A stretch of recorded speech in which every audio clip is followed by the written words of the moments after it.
Good morning. What's up? Happy Wednesday. Welcome to Hobby Evolution episode 270, a wrestling free edition of Hobby Evolution. That's for you, Dan. No wrestling talk today. I may talk about biking, though. What I am going to talk about, my mail day from yesterday, some cool stuff came from an eBay purchase. Also, I'll let you know when I'm going to finally open my Cubs mail days from various trades and acquisitions. I have quite the pile growing in my rec room, so I have planned a time to open those. What's up, George? Going to talk a little biking about my bike ride last night. George just got off his awesome. And my main topic I want to touch on today is my biggest baseball card pet peeve, and it might surprise you. So I will share that with you. So first off, let's just get my bike ride out of the way. So last night, what's up, Craig? Good morning. So yesterday it was very warm, although it was cloudy, overcast. So I was a little concerned we may have some rain. So good morning, Mark. So it was by the time I was off work, and it was partly sunny, I guess is what the weather term would be, partly sunny with some clouds. So I decided I'm just going to get on my bike and ride. I wanted to, so this was my pre-planned. What's up, Brad? Good morning, Herman. This is my pre trip, I guess, planning my trip. So if the weather bodes well this Saturday, I'm going to make my trip to a town. It's about 15 miles to the west, and there's a bike trail that goes a couple miles from my house that I can ride to the trail, hop on the bike trail, and take it to the next town over. And they've got a brewery. I did a Google Earth the other day, and the bike trail actually leads goes straight by the brewery that I want to go to. It's called the Grumpy Troll. So it's like literally half a block away from the brewery itself. So I wanted to plan a trip because like if you were to go to the bike trail via car, there's some like heavily traveled roads, and I'm not quite comfortable. I want to get some, like, I haven't ridden a bike before I bought this bike. I haven't ridden a bike in 15 years. So I want to get used to it. Plus this is it's an electric bike. It's heavy. It's 80 pounds. So I want to get comfortable before I venture out into populated areas. So just kind of doing some test rides out in the country and less traveled roads, I guess. So I wanted to find some like back roads to get to the actual bike trail, because the bike trail is about 3.5 miles from my house. So was able to do that yesterday, and I actually jumped on the bike trail, took it a few miles down the road to it's like I don't even know if it's a town. It has a name. It's called Riley, and it's got a bar. Apparently, this bar restaurant's super popular. There were cars lined down the road because they don't have like a traditional parking lot. You just park on the side of the road. So maybe they have a Tuesday night special because it was just jam-packed with cars. So I'll have to check that out at some point. So I went to that point and then turned around because then it did start getting dark and cloudy. So then I turned around. I saw some sandhill cranes. Thanks, Brian, for correcting me. I called them sandhill cranes.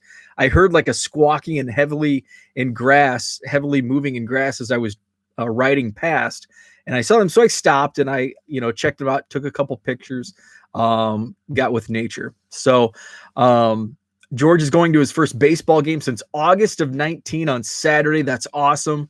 Going with Dan. That's so cool. Hopefully at some point this summer I can make it out to a baseball game itself as well. Brad, sorry, I'm not gonna. Maybe if I had it, maybe on a hobby roundtable after I had a couple Bud Lights, I'll do the pitcher's got a big butt. But I haven't even had a sip of coffee yet this morning, so sorry to disappoint. I can't do that. So let's show off my mail day before my pet peeve. So I ordered, so I blame Jeremy for this. Jeremy was asking about Ken Hubs, and baseball cards. So the year in what 1962, and he was a future star for the Chicago Cubs, and he tragically passed away in I think 1964 in I think a plane crash. So he only played in the big leagues a couple years. So he has cards in 62, 63 from Topps, and then he has an in memoriam Topps card in 1964. So it must have been 63 he passed away. So I was looking for some oddball stuff that I don't have, and one of which was Jay's Publishing, and I think this is 63. Jay's Publishing. So it's not a traditional card, but it's like a 5x7 picture. And it's these are actually on like checklists for like card sets, for oddball card sets. I consider these cards. It's my project and I make the rules. So the verdict, this is a card. So yes, it is a little taller than it's quite a bit bigger than a traditional baseball card. So I set my budget. Mark's a Jays fan. Yeah. And I think they made these for every team. Because I saw some others on eBay as I was looking. Say, yep. Mark says they're in the big book. So, yep. So I was looking and I'm like, I'll pay up to like $20 for one of these Ken Hubs cards. So not only did I get this for $20, I got like 15 of them for $20. So I got Dick Bertel, all of these for $20. Actually, in I think there were 2 years, 63 and 64. Another Dick Bertel. We don't like to talk about Ernie in Chicago. The old Ernie Brock for Brolio trade. Don Elston, couple of Don Elstons. Here's the other Don Elston. There were 2 Ken Hubs. 2 for the price of 1. Lou Burdette and Dale Long. So there was quite a few in here. Don Landrum. This is a sweet photo. I love that photo. That old school fence. Now, Don Landrum in the 63 Topps set, Don Landrum is actually pictured as Ron Santo. Jerry Kindle. Bob Kennedy. Don Cardwell. Glenn Hobby. Let's see. Don Elston. And another Don Elston. So those were all of those for $20, which I think is an amazing deal. So as I perused this guy's eBay store, he had some cool stuff. He had this. This is just awesome. It's 12x16. Glenn Becker. He actually had another one, and I should have bought the other one. I didn't read the description fully. I thought it was like a 5x7, like the size of the Jays. It was clearly written in the description. It's 12x16, but 12x16. This thing is awesome. I'm going to get this framed. And I've got to put this is, since Project 70 isn't releasing Cubs cards, this is make your own Project 70. And I made my own Project 70. I'm tired of waiting for a Cubs card. We've only got the Ernie Banks. So here it is. Awesome. I love it. This is just sweet. So I've got to find, it's made by Tasco. So I've got to find, I know there's at least one other one. I think it was, Don Kessinger. I think it was Don Kessinger. The guy I went back to his eBay store. Once I opened that up and I'm like, oh, I have to have the other one. So I went back to his store and he didn't have anything, 5 Cubs items left. He actually had 2 lots of the Jays publishing cards. He didn't have that. He didn't have the Kessinger. So I was kind of bummed. So I may at some point go shopping to find other Tascos, because these are freaking sweet. I would buy the whole set if they made a whole Cubs set. So I've got to look more into that. So now I want to get into my biggest baseball card pet peeve. George is happy they stopped releasing Cardinals for a while. There was kind of a run. They did go on a run of Cardinals there. It was like, are the Cardinals going to have, they don't have that sexy hobby name. They're not going to have a Cardinal. And then all of a sudden, Ozzie Smith, Pujols, La Russa. It seemed like there was a wave of Cardinals there in a couple weeks span. I think they're going to 4 cards a day next week. So that'll be interesting. Maybe I'll get a Cub faster. I've just kind of, I still enjoy Project 70. I still look every day, but I'm not getting my hopes up anymore. So I did just a very short snippet of wrestling. I promised at the beginning I wouldn't talk wrestling, but just a short snippet. I put with the release this week of the more current stars in WWE Living, I put all of my WWE Living cards up on eBay. $10, buy it now, which they probably won't sell. I think they're selling for less than that. But they're all up in my eBay store. I think I still have a couple to list. So I'm officially cut cord with the WWE Living set. So Mark says Cubs and Tasco, Banks, Beckett, Beckert, Hands, Holtzman, Huntley, Jenkins. Wow. So I have some heavy duty shopping to do. I always forget to check, scared I'm going to miss a Jameson.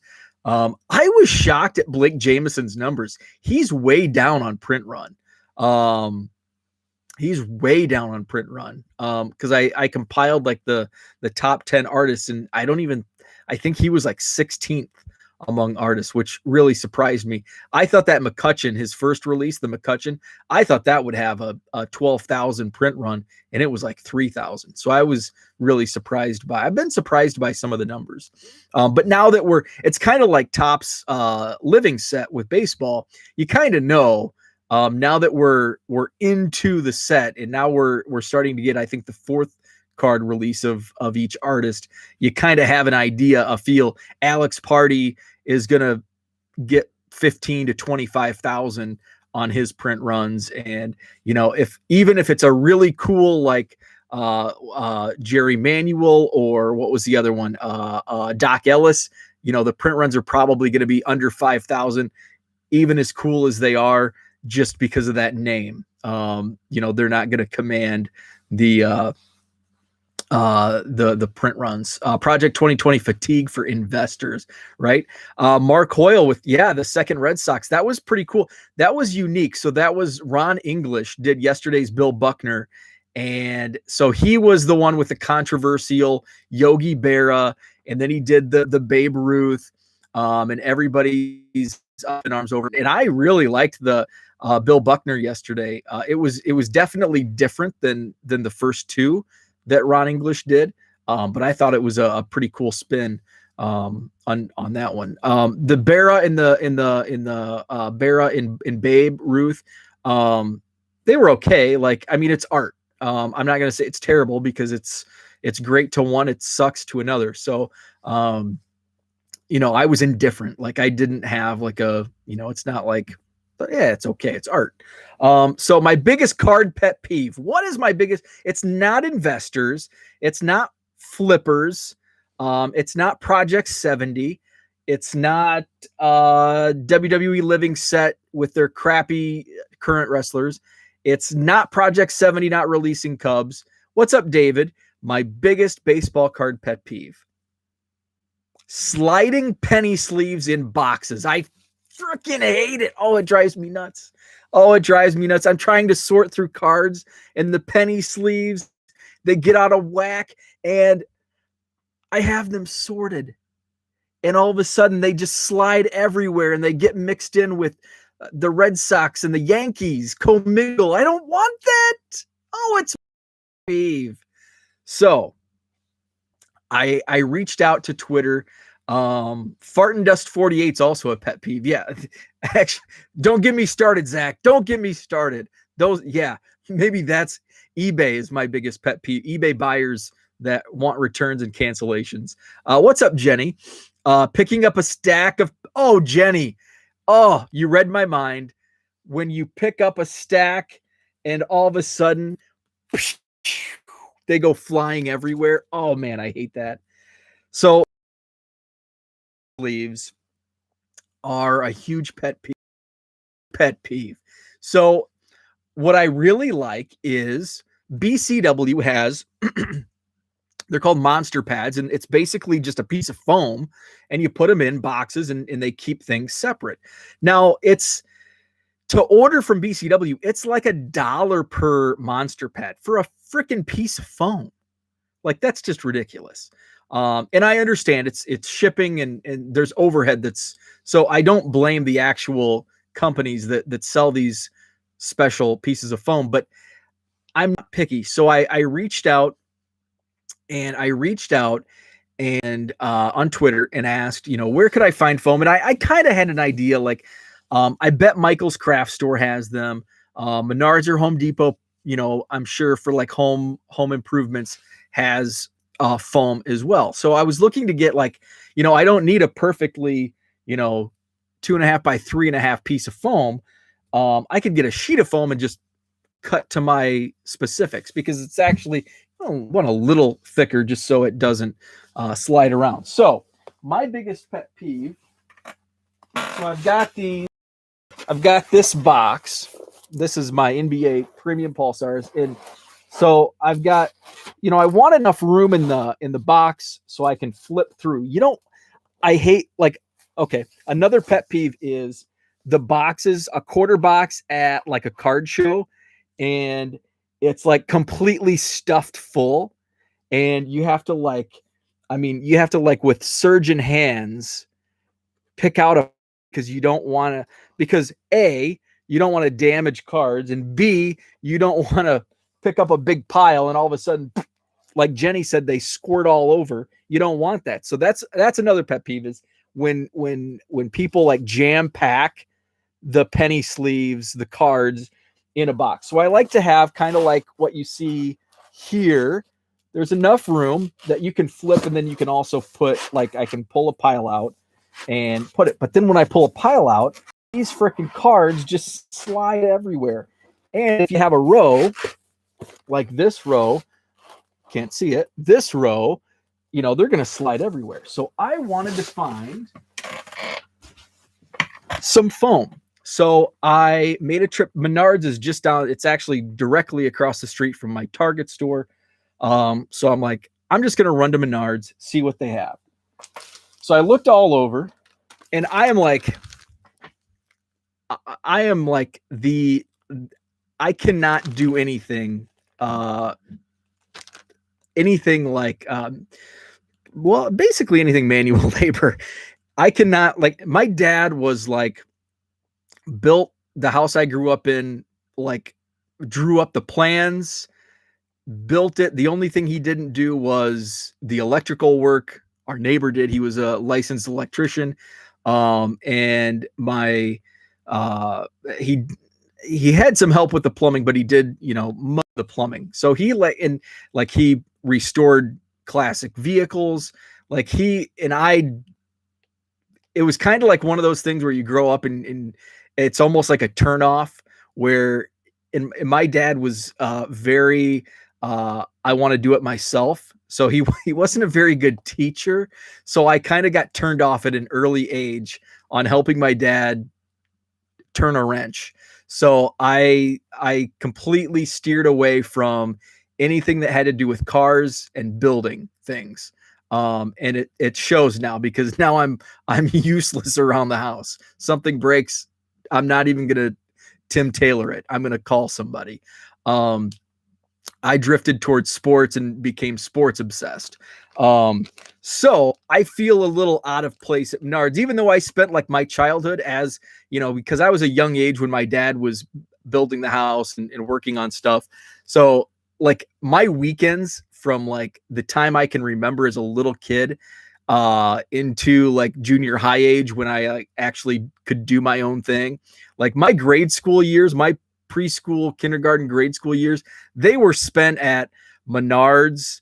There was a store there was a place in the Quad Cities. I can't remember that's where we went like all the time. Payless Cashway was the name of it. I don't even think it exists anymore, but it was called Payless Cashway.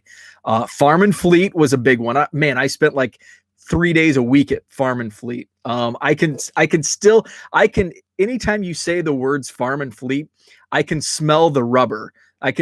Farm and Fleet has a unique smell. Menards doesn't have that smell. Home Depot, Lowe's, they don't have those smells. Farm and Fleet has that smell. Mark says, guys like you keep me busy. That's right. Guys like me don't even attempt. We call Mark. Mark, I need help with this. Bill me. Zach says, yard work is my limit and enjoyment. Amen. I can mow the lawn. I can garden. But that's about the extent. George misses building stuff. I never had that. I did not get that. I probably did get the gene, but I fought it at a young age, and so even though as awkward as I was walking through Menards, just aimlessly trying to find foam, I eventually reached out to somebody. I'm one of those guys that kind of like directions. I'm not going to ask for directions. I'm just going to go. I'm going to waste a lot of time trying to find it on my own. I'm a do-it-yourselfer when it comes to like that kind of thing. Trying to find foam at Menards. So I finally reached out after I wandered around aimlessly. I finally reached out to somebody. I'm like, do you have sheets of foam? They said it's probably in home improvement, which is on the other side of the store. So I finally found it. Air conditioner weather seal, $2.89 for let's see, 2¼ inch by 2¼ inch by 42 inches. So 42 inches in length, and it's got good size to it. And I was able to make, I think, 15 blocks of foam like this. I was in a hurry, so obviously it's not. I didn't measure twice before I cut. I just aimlessly cut. Aimlessly, that's kind of the word of the day. I just aimlessly cut these. So I got like 15 of them for $2.89, as opposed to like $1 a piece if you buy them. So they fit. I tested them out because I actually bought 3 packs of those. Figured I should probably just open one and actually try them out. Brad says it doesn't have to be pretty. You're exactly right. Your cut job shows me why you hire people, right? See? So I just put these in. It's kind of hard and fit perfect. Now it's not tall. It's kind of down here, but guess what? It does the trick. So also bonus points to quarter boxes at card shows that have pieces of foam like that, so I'm not spilling stuff everywhere. So now my quarter boxes, every row will have a piece of foam, so cards don't go flying everywhere. And especially if somebody pulls out the goal, 100 cards out of this row or more, now we need a nice piece of foam in there to hold it. That's my biggest pet peeve. Penny sleeves sliding all over the place. For $2.89, I can get 15 pieces of foam, even with my crappy cut, thanks to air conditioner weather seal. So that was my DIY. See, I'm a do-it-yourselfer. Do you have sheets of foam? Yes. What type of project? So Zach, it's funny you mentioned that, because one of the reasons I hesitated asking somebody was, what am I going to tell them? Because if I tell them what type of project I'm working on, and I say, well, I need to cut small pieces of foam for so my baseball cards don't go everywhere in a monster box. They're not going to have any idea what a monster box is, and they're just going to kind of look at me like I have no idea. I have zero help. They would have as much of an idea as I do where the frickin' foam is. So yes, Zach, that very thought crossed my mind the entire time. Like, I'm walking through Menards and I'm thinking, if I have to ask somebody and that question comes up, because I know there's going to be a follow-up. Like, I'm in sales, so I have to plan for the next question. I knew that was going to be the first question. If they chose a follow-up question, what type of project are you working on? I knew that was going to be a second question. Fortunately, we didn't get to the follow-up question. They just said, not in my section. You're going to have to go over there. So they didn't even attempt to follow up and ask what type of project. Baseball cards. Yeah, it's funny you say that, because that's exactly what was going through my mind at every point of me walking through Menards. Like, okay, if they ask me what I need the foam for, because that's a logical, like, yeah, we have foam. Well, we have hard foam. We have the soft weather seal foam. Maybe you don't even need foam. You look like you don't know what you're doing. You are walking in here like you've never stepped foot in a hardware store. So you might not even need foam. So I knew that question could arise. And I really didn't have a lot. Like, I'm thinking like, well, I need it for like secure, like for shipping. And then they're going to say, well, bubble mailer is going to work. And then it's like, well, no. So I didn't have a good answer. Like, I probably would have stared at them awkwardly for 30 seconds and just said, I just need foam. Just show me the foam. You don't need to know what project I'm working on. So that question totally went through my mind. Slicker than greased owl. Shit, I've never heard that. George, that has to be a Mississippi term. I had a coworker that was from Arkansas and had all kinds of those sayings. And that's, to this day, that's the only person I've ever heard say those things. So I'm 99% sure that slicker than greased owl shit is a Mississippi term. Now that is a Texan. So yeah, that must be a Southern thing. Need it for my butt for my bike. George testing the strength of the wrench with that comment. So yeah, so the South is full of that wisdom. Yeah. Yeah. My coworker from Arkansas, like in a meeting, would just randomly blurt out some of these, and it's like, whoa, we're Yankees up here. We don't know that Southern slang. So funny stuff. So that's what I had for today. I finally put some more dents into the card room. So I've pretty much, I showed yesterday, like the Cubs area back here, that's off, is just a complete disaster. So I was able to move some of those boxes onto that shelf. So that shelf is pretty much all Cubs now, except for my quarter boxes are on one of those shelves, just so I can have easy access to those. And then behind me, the next phase of my reorganization down here is to get this all under control. And then I can get the sorting table cleared off, and then I can start my delivery. Oh, by the way, so I want to go back, and I do want to thank BCW. Actually reached out. BCW Supplies actually reached out, sent me a direct message yesterday with my concerns, because they saw my tweet about the monster pads, and a couple people, maybe they were linked, maybe they were tagged or something. And I said, yeah, it's just too, I don't want to pay $1 per foam, because I want several pieces. And so they actually reached out via DM. They told me some stuff that's in the works. They understand that it's expensive because of, the shipping, and it's bulky. So they do understand those concerns. So they were super awesome. They reached out to me, like, they saw the tweet, reached out. We're looking for ways to help. So I would definitely work with BCW. I do have 30,000 penny sleeves being delivered today. So that'll help with, that will help with my quarter boxes, because after I reorganized this room, I found tons of cards that I can throw in the quarter box. And a lot of them I would throw on eBay. But again, I'm trying to limit what I add as far as, anything between 99 cents and like $3. I'm trying to limit those.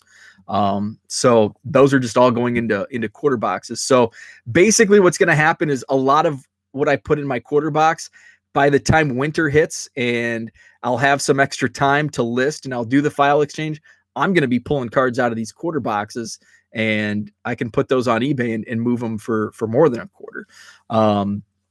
So that's the plan there. David, Bowman baseball. Yes, it should drop on Topps today.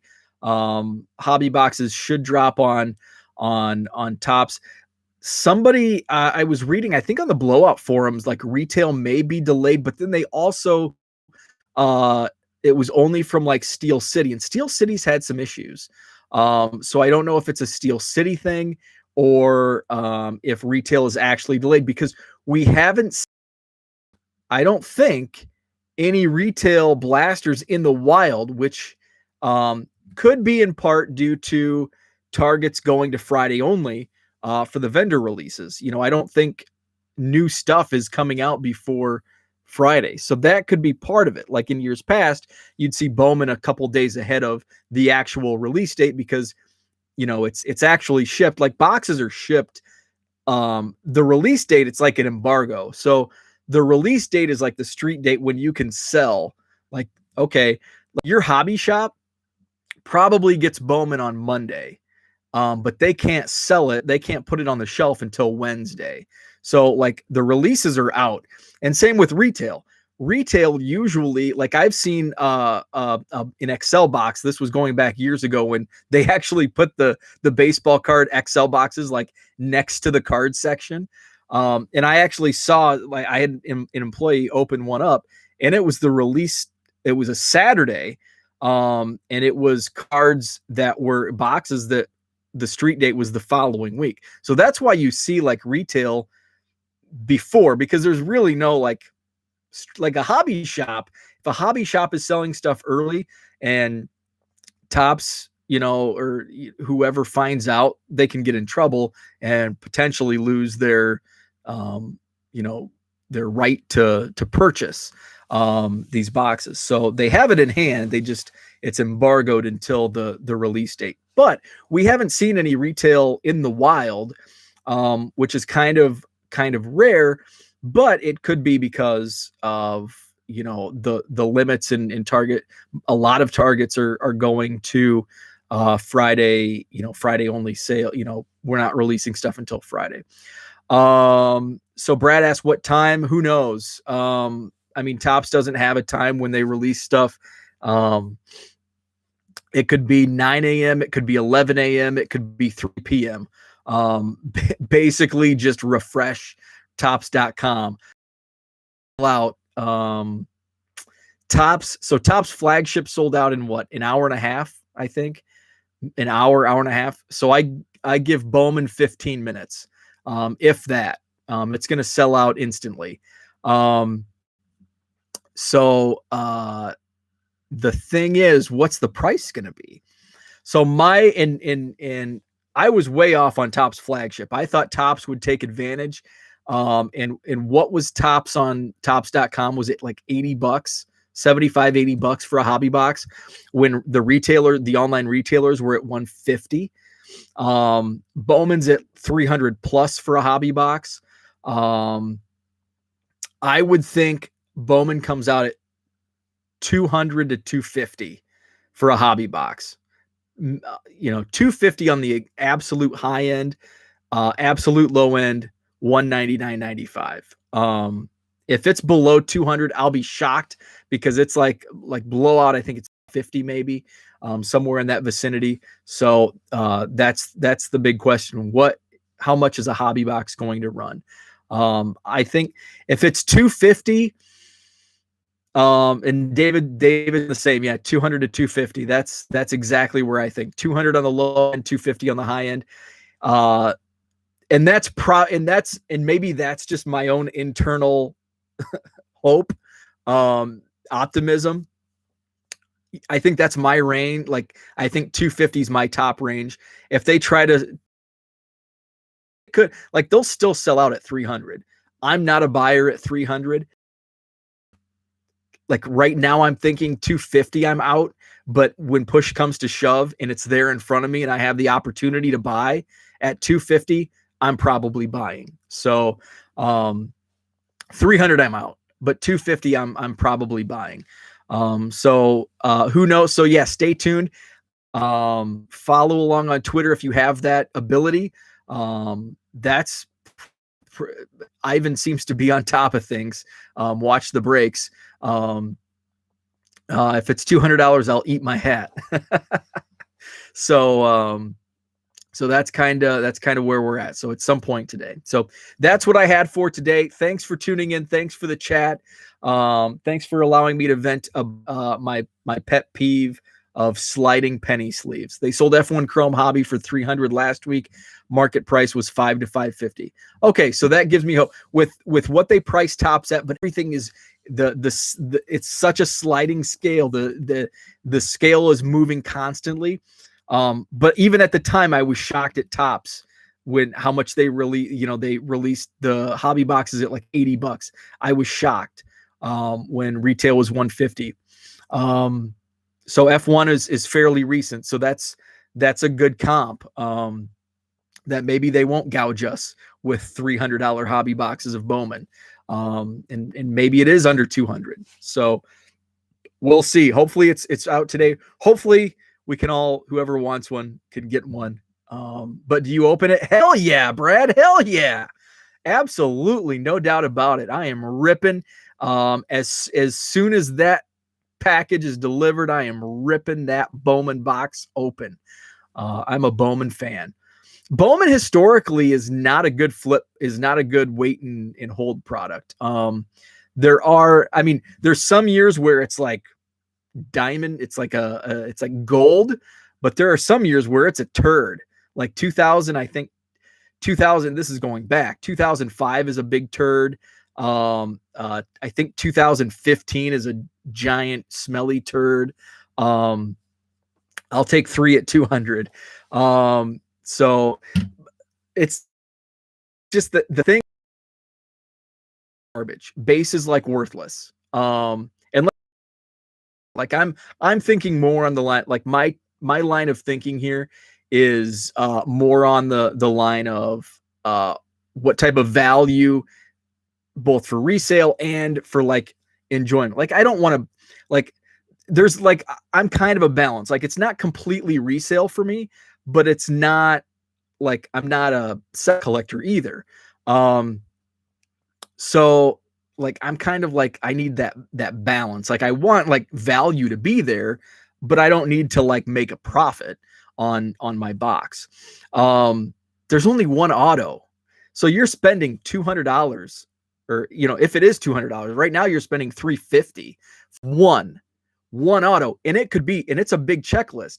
It's likely going to be, I'm going to say turd again. It could be a turd auto. And it could be something that you have to sit on it for 3 years, but in 3 years, that auto may be a guy that, is already out of baseball. He could be, thrown in the indie leagues. It's just, it's a giant gamble. And at 350, no way in hell am I buying Bowman. Last year, I would have told you no way in hell I'm buying a Bowman box at 200. But you never know. You could pull the next Mike Trout.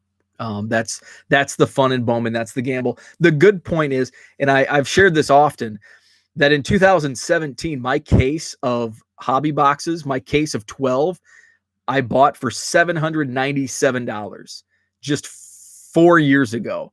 And I lost money reselling. And that was at the point I was ripping and flipping. So I sold everything. I don't even think I kept Cubs. I sold everything. And I lost a couple $100, on an $800 case. Now from 2017 to 2021, yes, that floor on the turd autos has come up. Where in 2017, if you put a turd auto on auction for 99 cents, it might only be selling for $3 for, 3, 2, 3, 4. I sold a lot of autos for $2, $3, $4. And that's probably why I lost a lot of money on a Bowman case for $800. But now those autos, even the floor, I'll stop using the T word, the floor, like the autos that are less desired, the floor has come up. I mean, not now they're not selling for 2-3, they're selling for, maybe 15, 10, 15. But still, remember, you're paying a couple $100, and that's the auto you get. And Bowman is an auto product because the base veterans are like the scourge of cards. Like that's like the hard, when I was selling sport lots outside of the first week of release, Bowman base veterans was the hardest sell. Now I'll also say, I'm just going to keep countering myself. I sound like a politician. The first chromes have those floors. So now you can sell where in 2017 they were like 99-cent cards, $2 cards for like the higher end. Yeah, some of those are selling for 10 to 15, and I think it's just following the lead of, okay, not as many people are buying the hobby boxes. I'm going on 40 minutes, so I have to roll. But I'm excited to see some of the breaks for Bowman today. If you're curious about the first Bowman cards that are in 2021, check out 1millioncubs.com. It's the latest article. I've got links to all the scouting reports, so check that out. Yeah, George says base vet and Bowman isn't even worth the paper it's printed on. So that's what I had for today. Thanks for tuning in. Thanks for the chat. Brad's coming up next over on his channel, Texas Card Dude. Check that out. Have a great Wednesday, and we'll talk more Bowman tomorrow.